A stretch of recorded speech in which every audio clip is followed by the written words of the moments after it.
Hi, I'm Dr. Virginia LeBlanc, affectionately known as Doc V, the Pivot Maestro. Welcome to Candid Conversations with Doc V.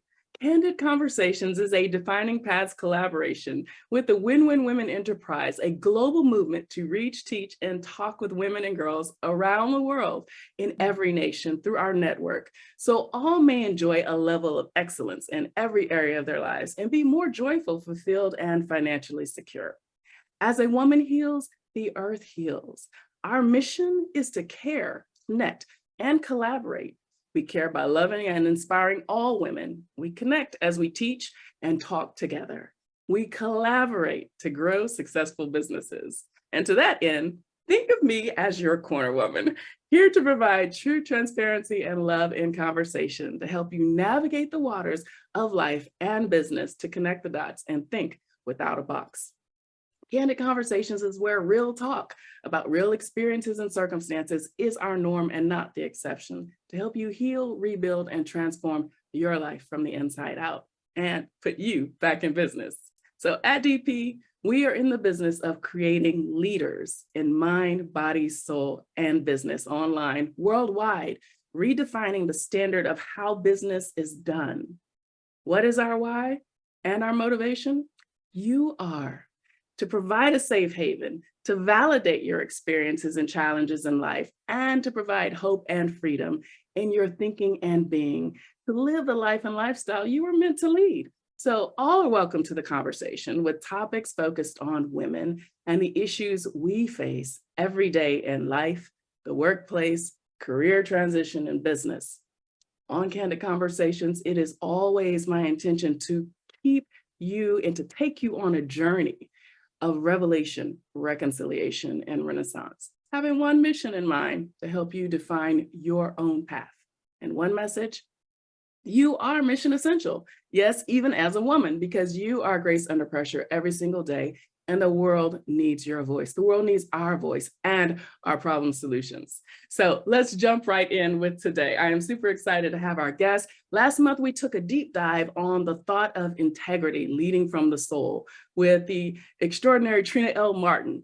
This week, we are excited to welcome Kathleen Putnam to the show. So let me tell you a little bit about her before I bring her into the spotlight. Kathleen is an end-of-life doula and coach who offers loving guidance through the decision-making process at the end of life and the roller coaster ride of grief and loss. She's been inspired by her personal experience, navigating compassionate care and providing a home and space to family dying.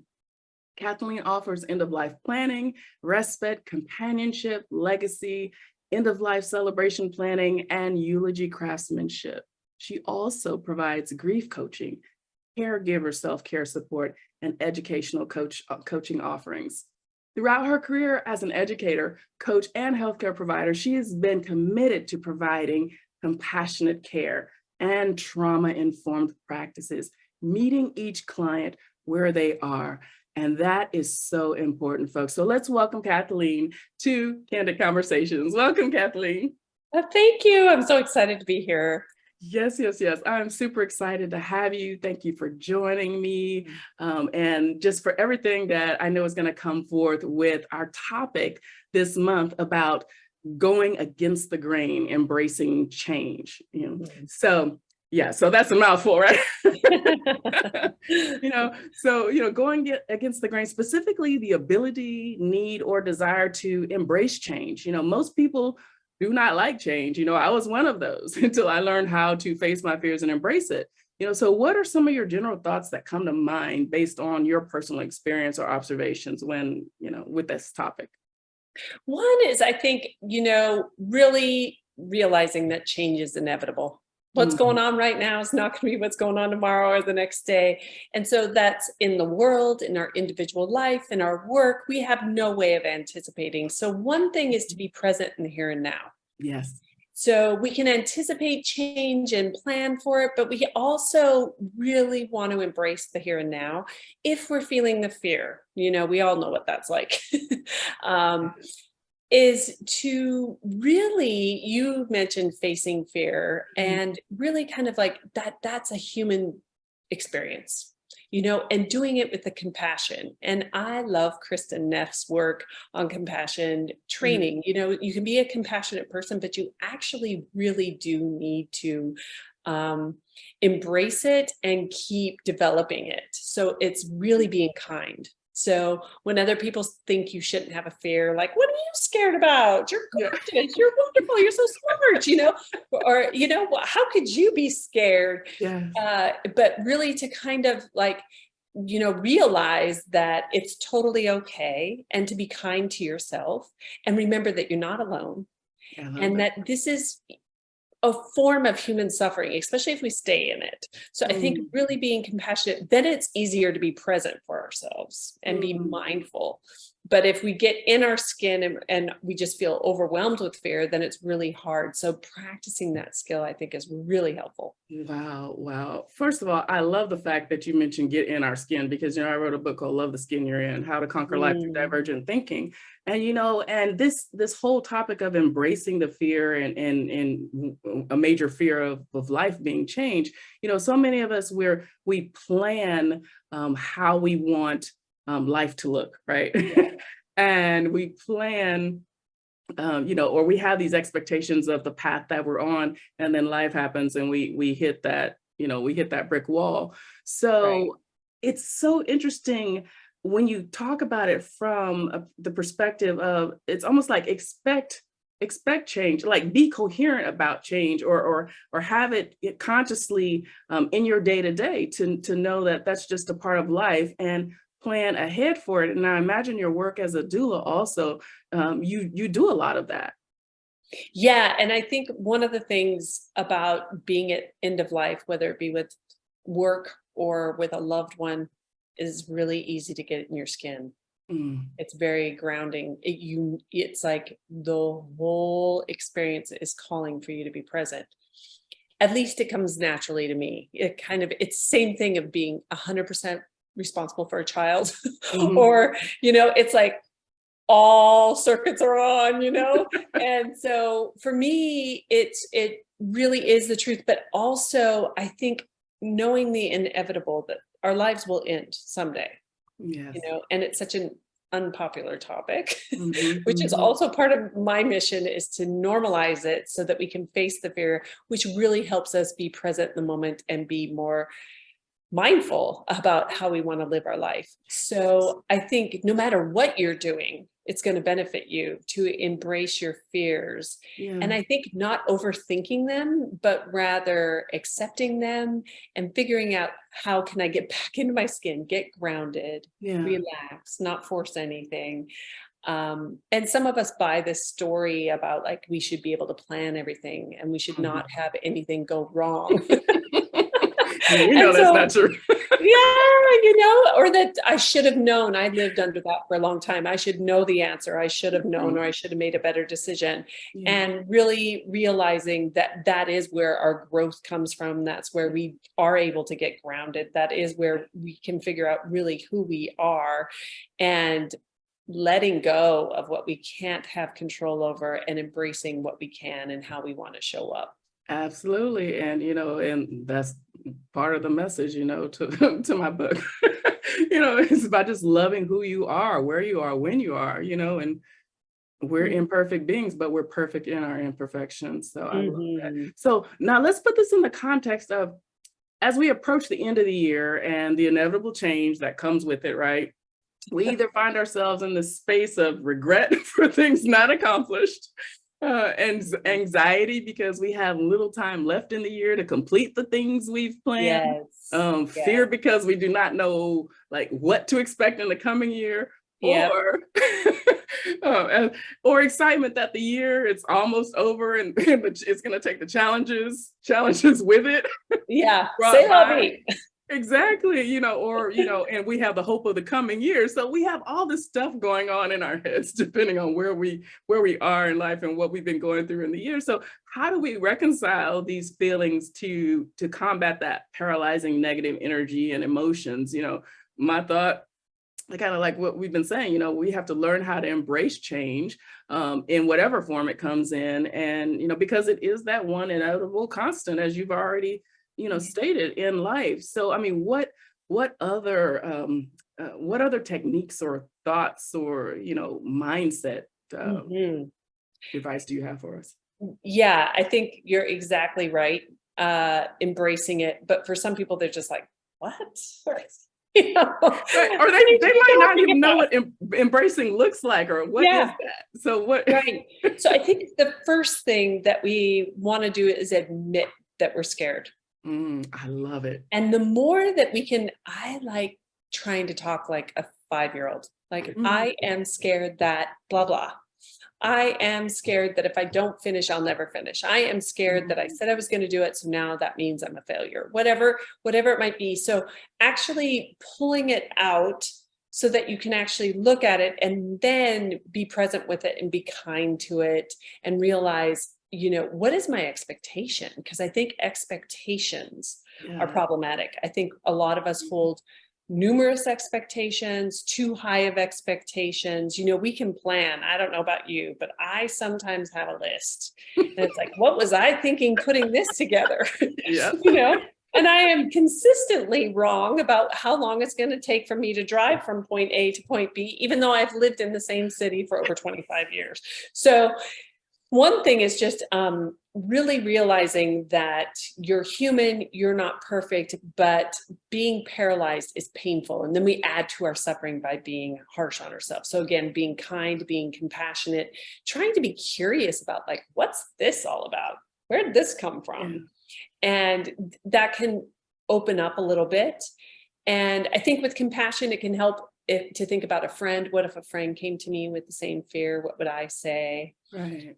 Or if my animal's really scared, how do I approach my animal or my child? Mhm, And then I think it's really helpful to get support. And for some of us, that paralyzing fear is to mhm, get some accountability. For instance, like even something like, I tried this and it didn't work, so that means it's never going to work in mhm, business. Is get a different support system, get a mhm, different person to help walk through it. Find somebody who's doing something that you would like to do. Or it could be something like, I'm scared to get in my car because I was in a car accident. We know if we take that first step and we yeah. actually move through it, and if we have a buddy in the car with us, it might make it a lot easier.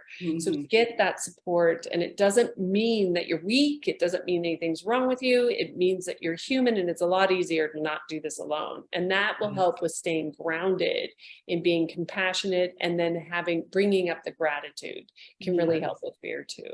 Oh my goodness. You know what? You dropped so many diamonds in right there. Oh, and I love the fact that you brought out just the point of about being vulnerable and the example that you gave. Call it out, be vulnerable, in your own space or however, whatever makes you feel comfortable, because a lot of people don't, they don't like sharing their business. A lot of us Right. were raised like, keep your business to yourself or not. And how unhealthy is that? To keep that internal, and not be able to express it. So if you don't have anyone to express it to or don't feel comfortable putting it out there like that, I'm scared of blah, blah, blah. And Mhm. then that way you can start to address it, because so many of us have not ever put that into words, and we just keep it bottled up and we're confused and we don't know why we're angry and why we keep, on the same cycles of insanity. So I love that. I love that. So how do we get people to understand the cost of their fear, not embracing their fear, and how it literally affects their very health, their very happiness, and potential wealth? Mhm, mhm. You know, I'm gonna back up to one thing that you said, and then I'm gonna go Mhm, to the cost of fair, is mhm, when you opened up the program and you said you're fostering a safe place. I mhm, think if we say it out loud and we don't know what a safe space looks like, if we've always been teased, I don't know, but I was called a scaredy cat mhm, and a crybaby, so it wasn't mhm, always safe to mhm, actually emote or to call it out. So I think finding a safe place where someone can really hold that without problem solving mhm, or mhm. judging, I think is a big deal. So I really appreciate what you said there. And I think the cost of fear, So I know the cost of fear for me is overreacting and potentially doing collateral damage. And I'll just give you an example of something Okay. that just happened to us. We came back from a trip and I had my phone, and my phone got stolen in the airport Oh, coming God. back in Seattle. And it was like 11:30 at night. Oh. And I'm with my boyfriend and I'm like, my phone got stolen. Can you open iPhone? You know, and I am barking. I am not being nice. I am stressed out. I am not thinking that really, if I lost my phone, everything will be okay. Like it's going to be a big drag if I lost my phone. But, and then we chased the phone down. We watched it leave the airport and we found it at a gas station and someone just handed it to us. Are But you I was in serious? fear the entire time. I had all these scenarios going in my head that he's going to get stabbed, he's going to get shot, we're not going to get my phone. And I'm thinking, you know, I just watched myself and sat back and went, wow, I never really had much of a rational thought. I really had no negotiation. I was in the back seat, you know, and for some of us, we would say, oh, reasonably so, Kathleen. I would have never changed my phone. But it was one of those things where I never really was relaxed at all about the situation. And so I think there's this fear of missing out on our potential. And there's this fear of really not relaxing into the normalcy of being scared, and yet still taking one step. Oh, I love it. Still, whether that be talking about it or, you know, standing up in front of the microphone for the first time, or launching your first video, or talking to your first client, whatever it might be, there has to be a first time. And so I think we then can be more responsive and not reactive. And again, the reason I bring this up is because we're talking about it, and I talk about it a lot, is that even though I may know this, it may be very difficult in my personal life to then exhibit it. So we have to keep practicing. So it's something that we learn, and we can just say, I'm learning that I'm doing all I can. I learned from that experience. Wow, I love that. Responsive and instead of reactive. Yeah. So being that proactive instead of allowing the situation to, control our emotions and our feelings and all of that. But we're trained with fear, Yep. from little, so it's like a deprogramming, we're not taught these basic kind of living and survival skills in school, right? Right. We're taught No. exactly the opposite. Uh-huh. It helps control the environment in the school situation. Yes, yes. And I'm sure my mother will have a lot of thoughts on that because she's a retired teacher of 43 years. But yeah, so when we finally start flirting with the thought, and the desire begins to emerge, to face and embrace our fears, we often find ourselves hesitating. I'm guilty of that, right, waving two hands and 2 feet, right?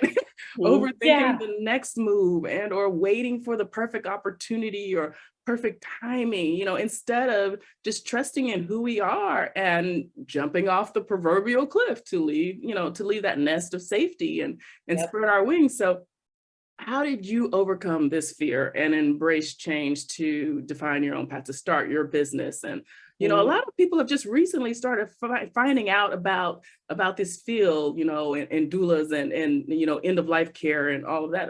But it's been around forever. Yes. Right. So, honestly, I was working as a wellness coach, and I was working with a woman who I had a number of sessions, and I was talking to her, and she said, I don't think you can help me anymore. She had lost her husband, and she said, I know you're talking about wellness and keeping us alive, but we're all going to die. And I have to face that I'm going to die, and that my husband died, and that my heart is broken, and it makes it very difficult for me to get up every morning and do the things that she really was. She was walking, she had food delivered, she had friends, she was going to a stress management program. Like, she was checking all the boxes, and there was no room for grief, and there was no room for her to just be in the muck.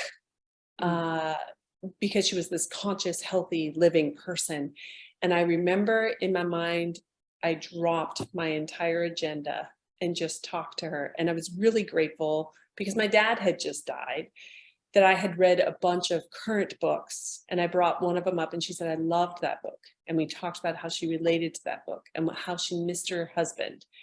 And I'll tell you what was so interesting is that company shut down, and I took a trip by myself, a road trip, and drove down to Oregon for about 4 days and visited some friends. And I was like, you know what? I have to follow this path. I have to start up and volunteer at hospice. And I ran into some dear colleagues who were doing the same. They were going through death doula training. And I started a grief coaching program and went through it and just realized, yeah, people feel isolated with grief. People feel alone, and they feel like something's wrong with them. And the coaching is beautiful in that a lot of people feel judged by grief, that if you're grieving too long, or if you're sad too long, or if your heart's broken, then you're diagnosable. And not so really that idea of companioning and guiding and walking alongside and providing space for whatever with no judgment made sense to me. So I just followed it. I love it. I love it. So, the universe introduced a situation to you, and doors just started opening, and you jumped off that cliff. You started following that path, and here you are, working in an area that you're passionate about, compassionate, and showing that compassion toward other people, and literally changing lives. You are helping people embrace their fear of death and loss and fear of vulnerability and all of that. Oh, so beautiful. Ugh, you are an angel, Kathleen. So some people have an unhealthy sense,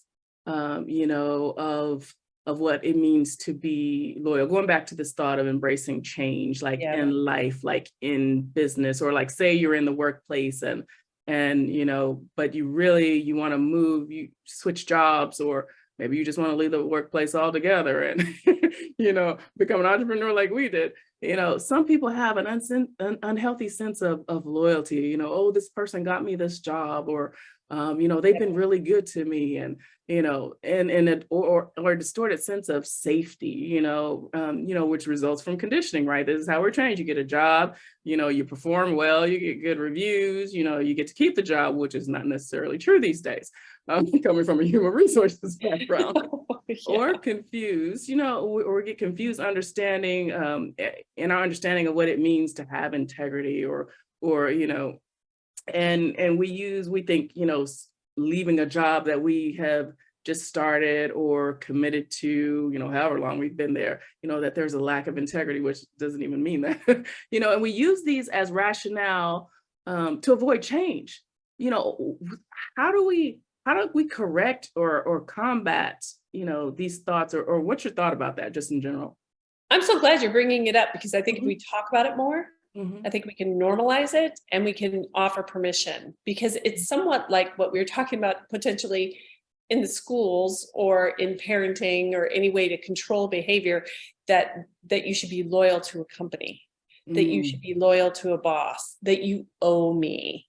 And I do feel like generations coming up are changing that, because yes, they are. the mindset's very different, and really you're here for you. And working at end of life, that's one thing that I know is that is one of the regrets at end of life, is I was doing what I was told to do. I was doing what everybody else wanted me to do. And I wish that I didn't do so much about what other people wanted me to do. And I wish I would have followed my dream, and opening a business is one of them that comes up at end of life.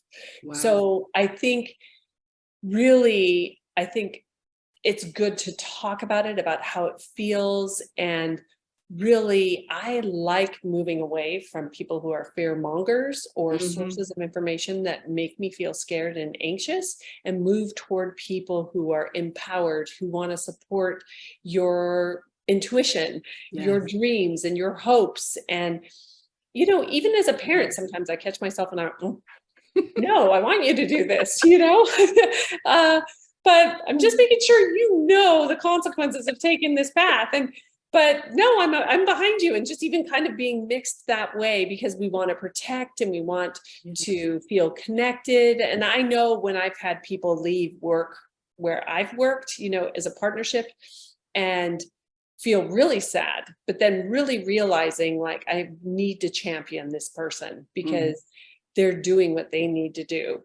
And it makes me stronger to think about what I need to do, so modeling that is important too. Yes. So good, so good. Oh, girl, you're just dropping nuggets tonight. So, a few last thoughts as time flies in the show. Anything that's living, changes, right? It's because we have a living, breathing soul within us. Even a business has a soul, and a business should change. It should evolve over time. Otherwise it becomes stagnant and or irrelevant. So, I guess why fear? Why do we fear what's natural? Perhaps it's because we feel out of control and uncertain in new situations. I was one of those. But what's your thought about that? Yeah, I think there is it's a natural reaction to Okay. not know. But Mhm. I think if we had someone around us who was not fearful, who would take the first step, would show us what courage looks like, would show us that it's okay sometimes to step in a piece of bleh, Yeah. and that you're going to be okay. Right, right. And somebody who can apologize and really show us that they're wrong and that they're going to be accountable when they're wrong and keep showing up and really have our back. And what the research, you probably know this too, but what I get really excited about is it only takes one person, and it doesn't have to be a parent. It doesn't have to Mhm. be. And so really finding somebody where you can sit back and go, they're doing bold, courageous things. Yes. Yeah, but I think we don't have enough role models. I think a lot of us get in that bind of being really, really scared. And Mhm. I feel like it's surrounding us in so many ways because I think it drives consumer demand and behavior too. So I think it's It like does. part of Yeah. the economic engine. Mhm. So I think that's one of the things is just recognizing and getting in your skin is one of the best ways to do it is like, yeah, I'm feeling uneasy. Why? This is so Yeah. weird. I just sat Yeah. down to relax. Oh, it's Yeah. that commercial. Or, oh, they just said something that was like not at all in alignment with my values Yes. and going, okay, that's okay. I have a choice here. Or, Yes. okay, I don't have to stay in this car, or I don't have to keep doing what I've been doing, or I can manage the next hour. And I'm Yes. learning how to be with my fear. It's not like we get there right away, but I Yes. think we need more role models. Absolutely, absolutely. Girl, again, you said a mouthful there, and this is why we have doulas, coaches, to help us embrace that fear. And I love how you attached and brought out a very poignant point. And I'll want you to give any final thoughts about how embracing change is a choice. And Mm. it's just overcoming that fear. Get in your skin. Don't be fearful to get in your skin, work that thing out, get in the mirror. Mhm. So that you can love yourself, you can love the skin you're in, and Mhm. embrace that change and move into that new space that your soul is calling you to, and what I like to call Right. our soul purpose. So, do you have any final thoughts or I advice? think, you know, being in fear and staying in fear and resisting change creates needless suffering. And I would say that that is something that I feel really called to address. Mhm. So if you're in that space, just get support, Yeah.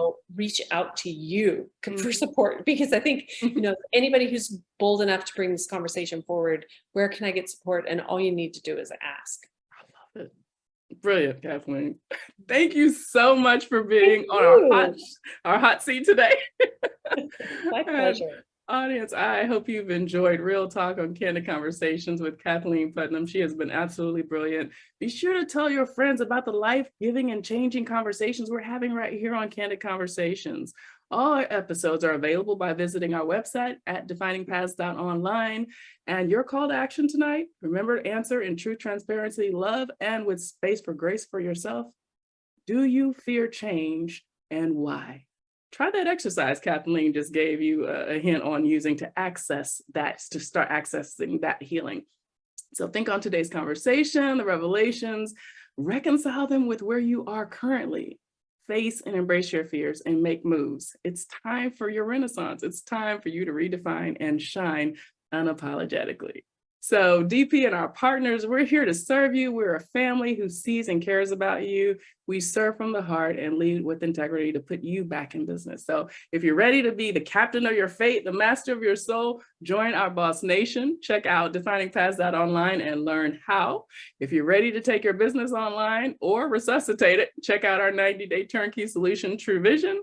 And if you're a woman leader who has faced and overcome injustice in life or in the workplace, you may need to exhale. So come and join us in retreat. If you've been seeking a safe haven, inspiration, or personal betterment, welcome home. Thanks for being here. We do not take it lightly, and come back.